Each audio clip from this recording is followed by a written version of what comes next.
Bonjour à tous et bienvenue dans cette nouvelle vidéo. Aujourd'hui nous allons tester la rapidité de deux appareils d'Apple. Donc à notre gauche nous avons un iPod Touch de 5e génération qui dispose d'une puce A5 de 512 mégaoctets de mémoire vive. Et à notre droite un iPhone 6S qui dispose d'une puce A9 et de 2 gigaoctets de mémoire vive. Ces deux appareils sont installés sous la dernière version logicielle d'Apple, le logiciel iOS 9.2, en attendant une nouvelle version définitive de iOS en version 9.3. Donc nous allons tout d'abord tester leur rapidité en les éteignant, puis en les rallumant.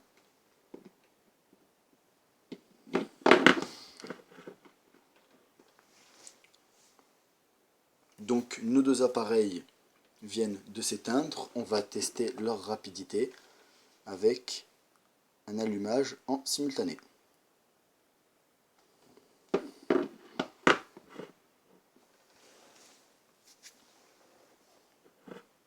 Voilà.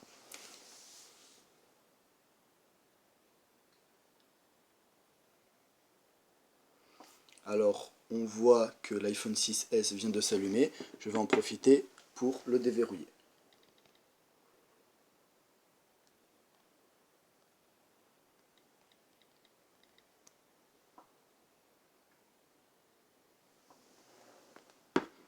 Je viens de déverrouiller mon iPhone 6S et on voit toujours que l'iPod Touch de 5e génération continue toujours de s'allumer. Alors que je peux pleinement utiliser mon iPhone 6S. Voilà, l'iPod Touch vient de s'allumer, je vais également en profiter pour le déverrouiller.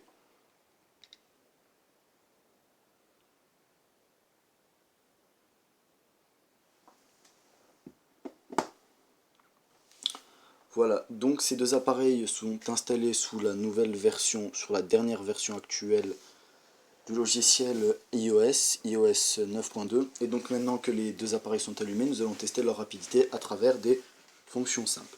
Tout d'abord pour accéder au clavier avec un glissement par le bas.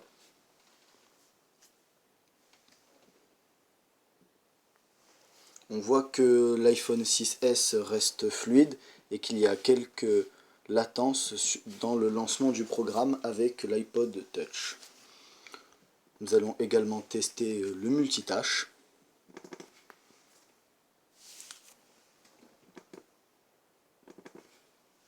Alors on voit que l'iPhone 6S conserve bien sa fluidité, tandis qu'il y a toujours des latences sur l'iPod.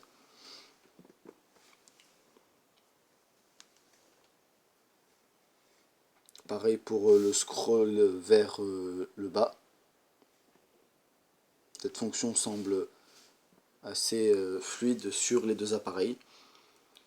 Maintenant nous allons procéder, si vous le voulez bien,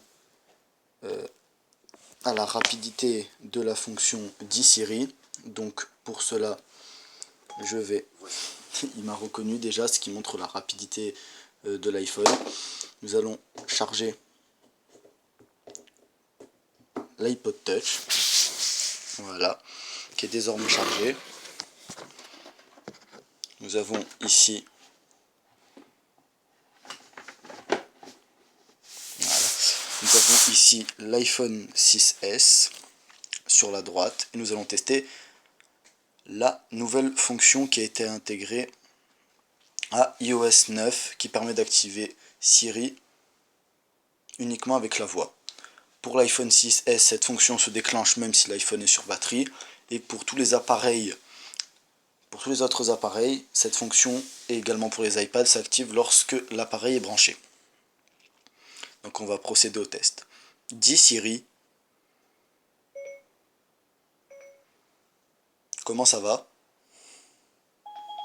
Je me porte comme un chat. Bien. Mettre 20. Merci. Donc on voit que le déclenchement de la fonction a été largement plus rapide sur l'iPhone 6S que sur l'iPod Touch. Pourtant le temps de réponse a été le même. On va réessayer. Dis Siri, ça va? Parfaitement bien. parfaitement bien.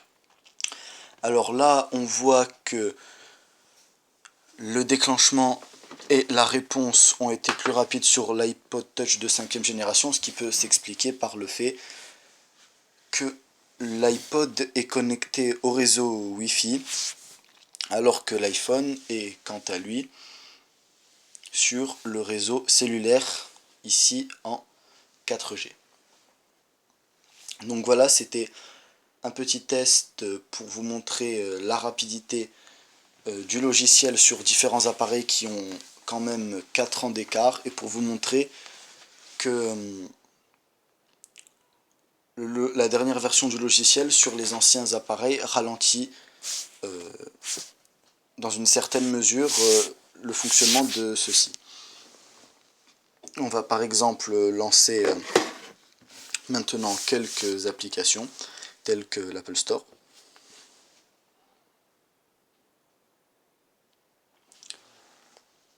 Alors on voit que l'iPhone 6S a déclenché plus rapidement l'Apple Store, alors que celui-ci est connecté en plus au réseau cellulaire. Alors que l'iPod Touch, qui est à 2 mètres de la box internet, a lancé l'application longtemps après. On va déclencher également l'appareil photo. Donc on voit que le déclenchement de l'application est plus lent sur l'iPod Touch. Donc l'iPhone 6S conserve également sa rapidité.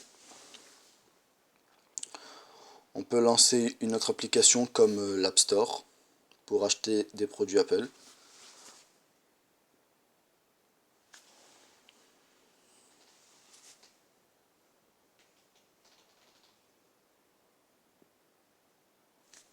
Donc on voit que l'iPhone conserve bel et bien sa rapidité dans le lancement des applications, dans les fonctions quotidiennes.